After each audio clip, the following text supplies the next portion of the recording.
Welcome to the Astrotherapy podcast.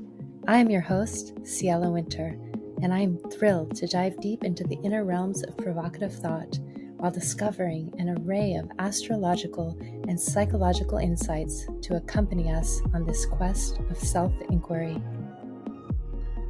Hello, and welcome to this week's journal and podcast, October 21st, 2023, exploring sacredness and humility through the question, what is sacred? Have you ever heard the definition of shamanism as that of making the everyday sacred?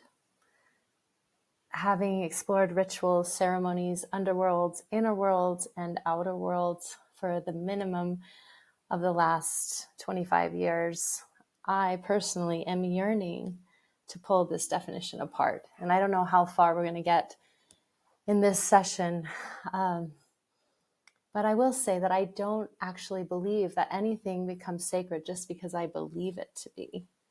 That simply just does not feel like the seat that I want to sit in. I truly feel that the everyday is sacred, and that is regardless of me.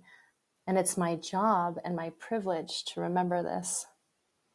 In fact, I would prefer to take a back seat and observe, enjoy, and relish in the magic of every day.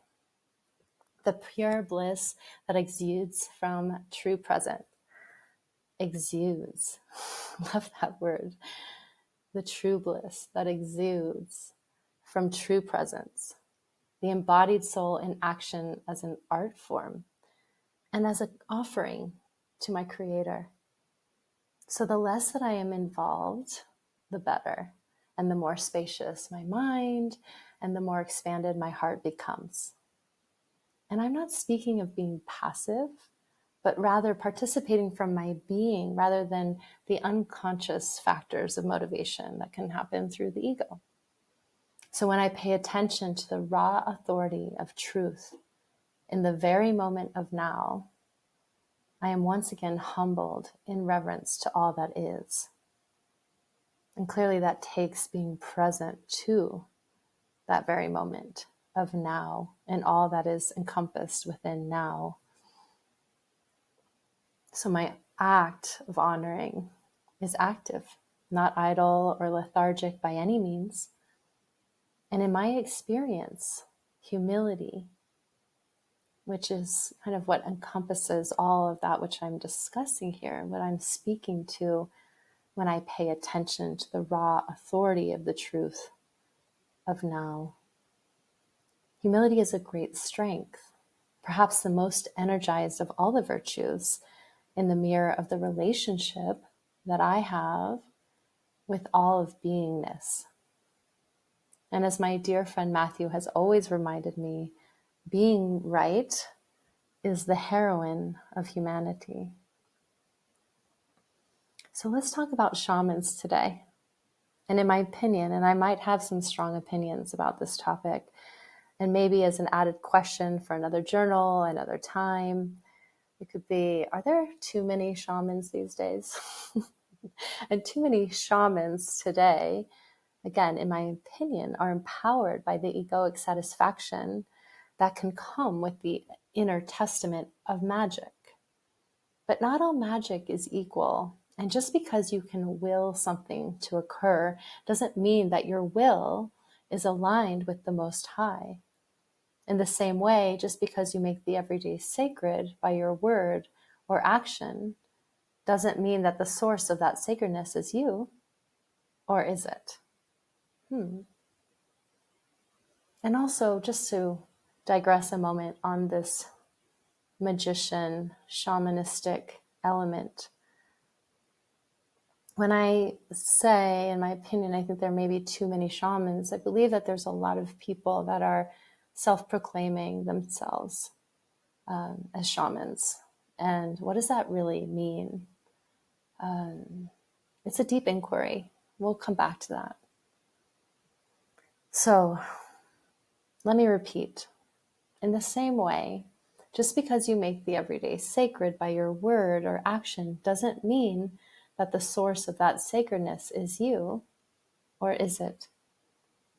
So this question I'm talking about, could this be one of those possibly impossible philosophical and spiritual paradoxes of reality, where we seek solace by reverting to the koan of, if a tree falls and no one is there to hear it, does it make a noise? Honestly, I never really got that koan, as both my rational and intuitive, even my mystical mind, offers an enthusiastic yes. So, okay, enough going in circles. My thoughts are these.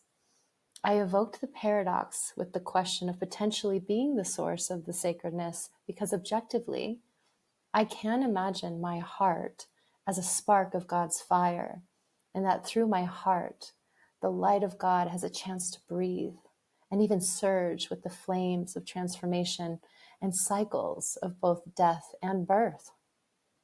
So in that way, if my will is aligned with His word, the word, then perhaps those words or actions are a source of sacredness, or what I regard as communion. And communion, for me, is the experience of sacredness. Okay, so let's go even further. Let's talk about the sacred relationship to God. Because generally speaking, the sacredness of something is not a demand or something that which can be willed. To me, something is sacred by virtue of its existence in relationship, in deep relationship to that which is sacred. Can we do that? Define something by the very definition of what it is by saying it twice? I don't know, but I just did. We could also say something is sacred by virtue of its existence in relationship to that which is holy, that which is spirit in essence. So, for example, a religious relic sacred? Question mark. Perhaps. I would ask, what is the relationship that it has with God? What does it symbolize, or what prayers are infused within it? What is true about the relic, and to whom is it true? Now we enter into the subjective realms and begin to see that the sacred also lives in the eye of the beholder. That what might be sacred to one person is not necessarily sacred to another. But again, objectively, does one person's opinion of what is sacred actually matter to the inherent sacredness of said relic, as an example? A lot of questions. And no wonder religion and the spiritual quest have been sources of such intense debate for thousands of years, if not more.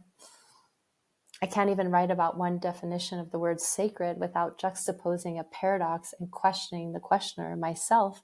And why wouldn't I? Anything worth writing about, in my opinion, again, is worth debating. To get to see every edge of what makes it so or not. And I love this inquiry. It has verve. I can feel it sizzling in my inner mind, ignited by something that is alive, while new perspectives are forming to contend with and eventually integrate with it as they settle in texture and tonality. So is the real question, is every day sacred? Maybe we can just leave that here, open-ended, an invitation beckoning for your heart to answer. What do you think? What do you feel? What kind of everyday are you living in? I have so many more questions bubbling up that I wish to propose, but instead I will sit here with you in this inquiry and marinate upon the possibilities, observing the power in these words and exploring what they truly mean to me. Also, as I read this, we are inside the eclipse portal. There was a solar new moon eclipse that happened last weekend, and soon there will be a full moon lunar eclipse in a week from now. So we're right in the middle of the eclipse portal. So what does that mean? It's a good time to review what it is that we're letting go of, what we're releasing. What are the themes that came up for you a week ago, especially in dynamic relationship? in relationship to others or to yourself in some capacity. It will be different for everyone, depending on where it is in your chart. What axis is this solar eclipse, lunar eclipse occurring in? And maybe in a future podcast and journal, we can explore the axes of the chart. And soon we will be heading into this lunar eclipse, and it will be a completion of a cycle, actually of the last couple of years. So something that I often say is, this too shall pass. So hang tight and let go. Okay, but P.S. Shamanism. Such a deep, dark, powerful, corrupted, mystical, pillaged, magical, potent, and highly revered, while also mistreated and disrespected art form from the beginning of humankind. It lives upon the brink of this reality and other dimensions, a threshold of gatekeeping and mystery. All said, not everyone who claims to be a shaman actually deserves that self-proclamation. And there are many who have never uttered the word shaman, who truly embody all skillful means and the presence of power that lives within that word itself. So let's return to this exploration sometime soon. Thank you, thank you, thank you. All my best to you, and please receive the peace of my heart that lives inside these words.